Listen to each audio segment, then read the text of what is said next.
जौहर की शुरुआत कब हुई इसके प्रामाणिक साक्ष्य नहीं मिलते, लेकिन कालांतर में यह विकसित हुआ ऐसा कहा जा सकता है। राजस्थान भारत का वो हिस्सा है जहाँ कण कण में वीरता की निशानियां मिलती हैं। अतीत के पन्ने पलट कर देखें तो राजा राजवाड़ों के बीच युद्ध के मुख्य कारणों में से एक कारण होता था राजाओं के जनान खाने में रहने वाली अप्रतिम सौंदर्य की मालकिन रानियां। इसीलिए पर्दा प्रथा अपने चरम पर था। रानियां और राजकुमारियां करे पर्दों में रखी जाती थी, फिर भी उनके सौंदर्य की चर्चा में आग की तरह फैल जाती।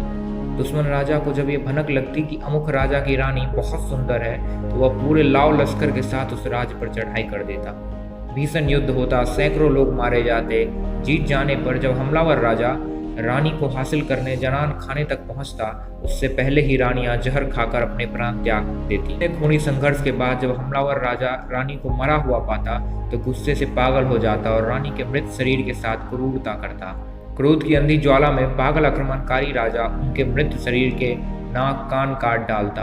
अपने शरीर के साथ भी ऐसा आचरण ना हो, इसके लिए रानियां ने उसे भी स्वाहा करने का रास्ता निकाला और अग्निकुंड में जलना श्रेष्ठ कर पाया, जिससे नीचे हमलावर राजा को उनके मृत शरीर भी हासिल ना हो सके, मिले तो सिर्फ राख। इस तरह जौहर अस्तित्व में आया।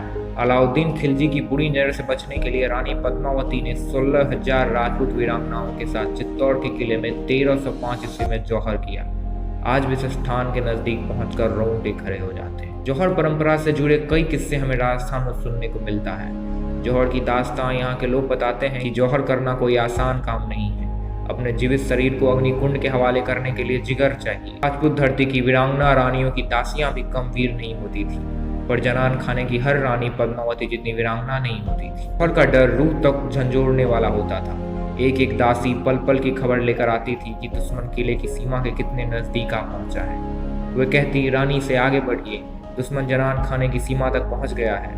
और रानियों में हिम्मत जगाने के लिए वे भी अग्निकुंड में छलांग लगा देती थी। कैसा दृश्य होता होगा। वीरता की ऐसी कहानी चित्तौड़ के सिवा पूरे भारत में कहीं और सुनने को नहीं मिलती।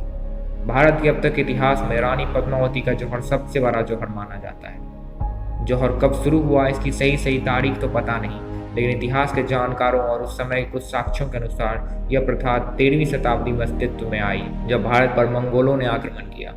डॉक्टर मोहनलाल गुप्ता, जिन्होंने राजस्थान के इतिहास पर लगभग 25 किताबें लिखी है, बताते हैं मंगोल बड़ी क्रूरता से मार काट मचाते थे।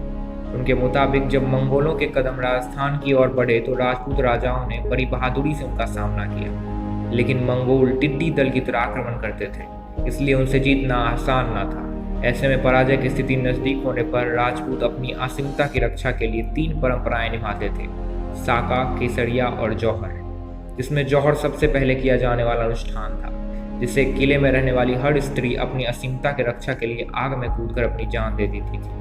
वहीं किले के पुरुष वीरता से दुश्मन का सामना करते हुए वीरगति को प्राप्त होने के साथ साथ किले के मुख्य द्वार खोलकर निकलते थे। इस अनुष्ठान को साका कहा जाता था। साका जौहर के अगले दिन सुबह में संपन्न होता था। साका के लिए जाने वाले योद्धा केसरिया रंग के वस्त्र धारण करते थे। इस अनुष्ठान को ही केसरिया कहा जाता था। जौहर की परंपरा को बेहतर ढंग से समझने के लिए सन 1520 ईस्वी में पद्मनाभ की लिखित कान्हर देव प्रबंध को पढ़ना चाहिए। इस ग्रंथ में जलोर के दुर्ग में सन 1306 ईस्वी में हुए जौहर का विस्तार पूर्वक वर्णन मिलता है। कहते हैं कि सन 1306 ईस्वी में जलोर के दुर्ग में हुए जौहर के साथ जलोर का ऐसा कोई घर नहीं था जिसमें जौहर कुंड ना जला। तो ये कुछ बातें थी जो हमें जौहर प्रथा से रूबरू करवाती हैं। अगर आपको इस तरह की वीडियोस देखना पसंद है तो चैनल को सब्सक्राइब करना ना भूलें, क्योंकि मैं ऐसी वीडियोस लाता रहता हूँ।